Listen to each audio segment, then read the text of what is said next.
Hello everyone. तर आज 12th chapter perimeter and area त्यामधला प्रॅक्टिस सेट 44 आपण सॉल्व करणार आहोत.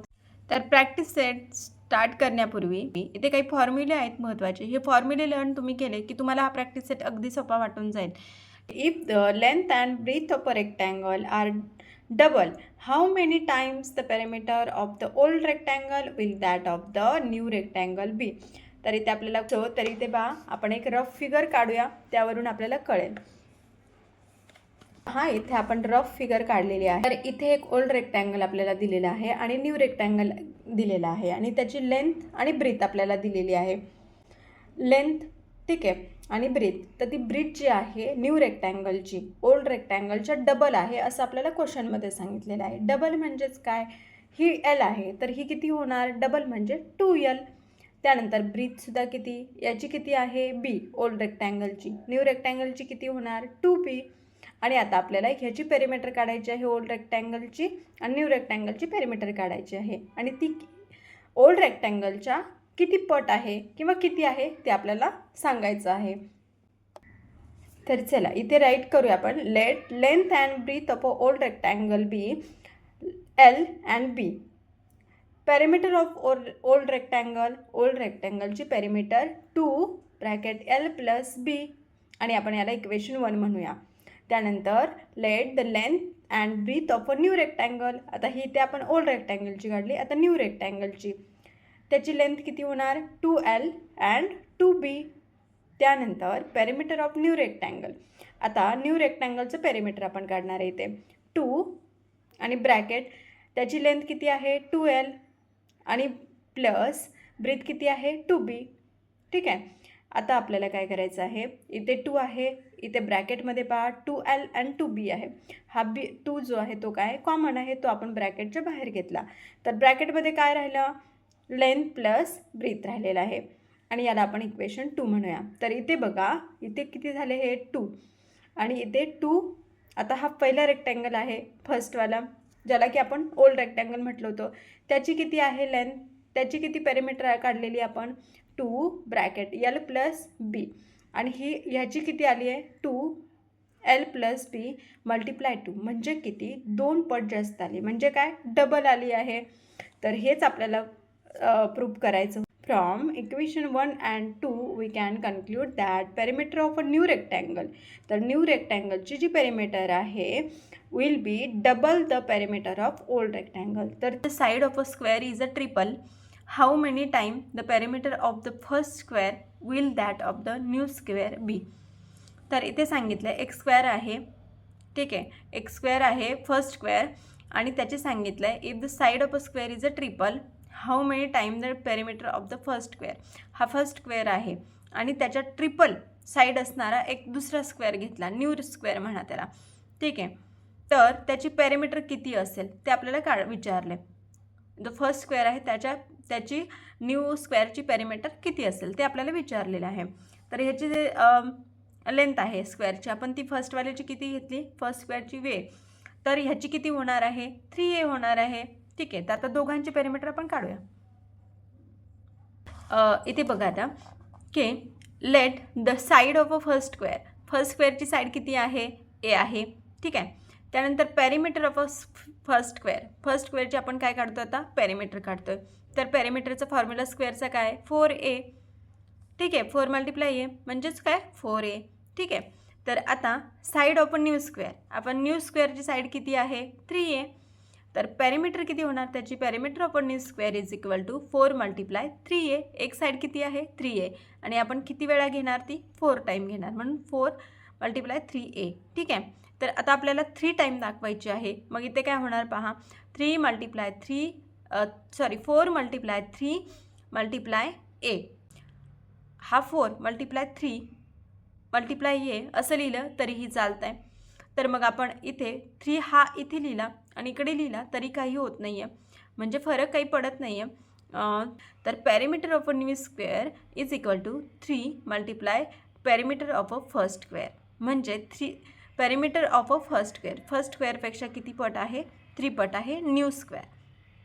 हे आपण प्रूव्ह केलेलं आहे. Perimeter of a new square are triple the perimeter of a first given along side is the diagram of a playground. It show the length of its the perimeter of the playground. एक playground दिलेला आहे पहा इथे, आणि त्या प्लेग्राउंडचे आपल्याला काय काढायला सांगितलेले आहे, पेरिमीटर काढायला सांगितलेले आहे. आता हे तर माहीत आहे तुम्हाला की पेरिमीटर म्हणजे सगळ्या बाजूंची लांबी मोजायची. ठीक आहे, तर आता इथे पहा ह्या फिगरमध्ये आपल्याला इथे सर्व बाजू दिलेल्या आहेत आणि यांची काहींची लेंथ आपल्याला दिलेली आहे, काहींची लेंथ आपल्याला काढावी लागणार आहे. तर इथे पहा याला आपण नाव देऊया पहिलं या फिगरला. ABCDE आणि F असं आपण याला नाव दिलेलं आहे. यामध्ये आपल्याला 10 सेंटीमीटर AF मिळालेली आहे. त्यानंतर EF 15 आहे, DE 5 आहे आणि इकडे DC सुद्धा दिलेला आहे 15. तर आपण यावरून आता AB आणि BC चे आपल्याला लेंथ काढायची आहे. मग साईड AB ची लेंथ आपल्याला काढायची आहे. जर आपण EF प्लस DC जर केलं, किती दिलेली आहे आपल्याला 15 दिलेली आहे, ती राईट केली. DC किती दिलेली आहे 15. तर आपल्याला AB ची लेंथ किती भेटलेली आहे 30 मीटर भेटलेली आहे. आता साईड BC ची लेंथ आपल्याला काढायची आहे. कोणती, साईड BC. तर AF आणि ED जर आपण प्लस केली तर आपल्याला BC ची लेंथ भेटेल पहा. तर AF प्लस साईड ED, तर 10 AF किती आहे 10 मीटर आहे, प्लस ED किती आहे 5 मीटर आहे. ठीक आहे, तर दोघांची टोटल केली झाली 15 मीटर. तर आता आपल्याला सर्व बाजूंची लेंथ भेटलेली आहे. तर आता आपण काढूया perimeter. Perimeter of playground is equal to सर्व जे साईड आहेत ते आपण आधी राईट करून घेऊया आणि मग त्यामध्ये त्यांचे जे लेंथ आहे ती आपण इथे राईट करूया. AB plus BC plus CD plus ED EF plus AF. ठीक आहे, तर आता AB आपल्याकडे आहे 30 metre, BC 15, CD 15, ED 5, EF 15, AF 10 आहे. तर सर्वांची टोटल केली तर आपल्याला किती भेटते 90 मीटर भेटते. The perimeter of playground is 90 meter. ठीक, चला नेक्स्ट क्वेश्चन बघूया. 4 नंबरचा लास्ट क्वेश्चन आहे. As shown in the figure, 4 napkins, all of the same size, were made from a square piece of a cloth of a length 1 meter. What length of lace will be required to trim all 4 sides of all the napkins? हे पहा, एक तुम्हाला इथे अशा प्रकारची figure दिलेली आहे आणि सांगितलेलं आहे की हा एक क्लॉथ आहे आणि या क्लॉथचे जी लेंथ तुम्हाला दिलेली आहे एका बाजूची ती किती आहे 1 मीटर दिलेली आहे. ठीक आहे, आणि त्यांनी सांगितलं की जर याचा एक पीस बाजूला केला, हा जो एक पीस आहे इथपासून एवढी जी लेंथचा हा जो पीस आहे तो जर बाजूला केला आणि असे याचे किती पीस होतील मग 4 पीस होतील. आणि त्यांनी विचारलं की तुम्हाला हिला लेस लावायची, याचे नॅपकिन बनवायचे आहेत. आता याचे 4 नॅपकिन बनवायचे आहेत. तर हा जर पीस बाजूला घेतला तर हिला लेस लावायची आहे तर तुम्हाला किती लेस लागेल.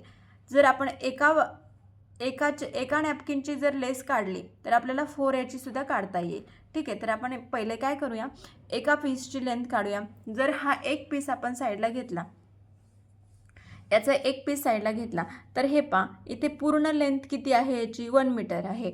तर एका पीसची किती होणार आहे, हा एक पीस आपण आता ह्याचा बाजूला घेतो तर तिची किती होणार आहे 0.5. ठीक आहे, किती होणार आहे 0.5 मीटर होणार आहे. तर हा पूर्ण पीस आहे. मग आता स्क्वेअर आहे हा स्क्वेअर शेपमध्ये, तर ह्या स्क्वेअर शेपच्या पूर्ण बाजूंची लांबीसुद्धा किती होणार आहे 0.5 मीटर. हिची सुद्धा किती होणार आहे 0.5 मीटर आणि हिची सुद्धा किती होणार आहे 0.5 मीटर. ठीक आहे, सर्वांची लेंथ किती होणार आहे 0.5 मीटर. आता ह्याची आपण पेरिमीटर काढली तर आपल्याला एका नॅपकिनची काय भेटणार आहे लेंथ, म्हणजे त्याची लेस भेटणार आहे. किती लेस लावायची ते आपल्याला समजणार आहे. चला आपण इकडे काढून घेऊया आता. तर फर्स्ट इथे आपण काय राईट करूया, side of a square piece of a cloth 1 meter. म्हणजे आपल्याला एका साईडची जी एक क्लॉथचा जो एक पीस आहे त्याची साईड आपल्याला किती दिलेली आहे याची 1 मीटर, ते आपण राईट करून घेतलेलं आहे. Side of the square piece of a cloth 1 metre. त्यानंतर side of the square napkin. आता जो नॅपकिन आपल्याला करायचा आहे त्या नॅपकिनच्या एका साईडची किती लेंथ आहे 0.5 मीटर आहे. आता पेरिमीटर ऑफ द नॅपकिन. आता आपल्याला हा जो नॅपकिन करायचा आहे त्याचे आपण काय काढतोय पेरिमीटर. पेरिमीटर म्हणजेच काय, अर्थात आपल्याला त्याची लेंथ काढायची आहे. मग square parameter of the napkin, तो कोणत्या शेपचा आहे? स्क्वेअर. मग स्क्वेअरचा formula 4 multiply side. 4 multiply side किती आहे आपली एकाची? 0.5 मीटर. मग आपण ह्या दोघांचं मल्टिप्लाय केलं, 4 मल्टिप्लाय 0.5 तर किती आली? 2 मीटर. म्हणजे आपल्याला पॅरामीटर किती भेटली ह्याची? एका स्क्वेअरची किती पॅरामीटर भेटली? 2 मीटर भेटली. म्हणजेच एका नॅपकिनला लेस लावण्यासाठी किती मीटर लागेल? 2 मीटर लागेल. ओके. तर त्यांनी आपल्याला इकडे विचारलेलं काय आहे की 4 side of all the napkin. तर नॅपकिनच्या 4 नॅपकिनच्या सर्व साईडला लावायची आहे. तर किती आपल्याला लेस लागेल? तर length of the less that will be 4 napkin. आता 4 नॅपकिनसाठी आपल्याला किती लेस लागणार आहे? इज इक्वल टू 4 मल्टिप्लाय 2, कारण एकाला 2 लागणार आहे. 4ला किती लागेल? मग सोपं आहे, 4 multiply 2 is equal to 8 meter. 4 नॅपकिनला लावण्यासाठी आपल्याला किती मीटर लेस लागेल? 8 मीटर. इथे फायनल आन्सर राईट केले. 8 meter long lace will be required to trim all 4 napkins. अशा रीतीने हा प्रॅक्टिस सेट संपलेला आहे.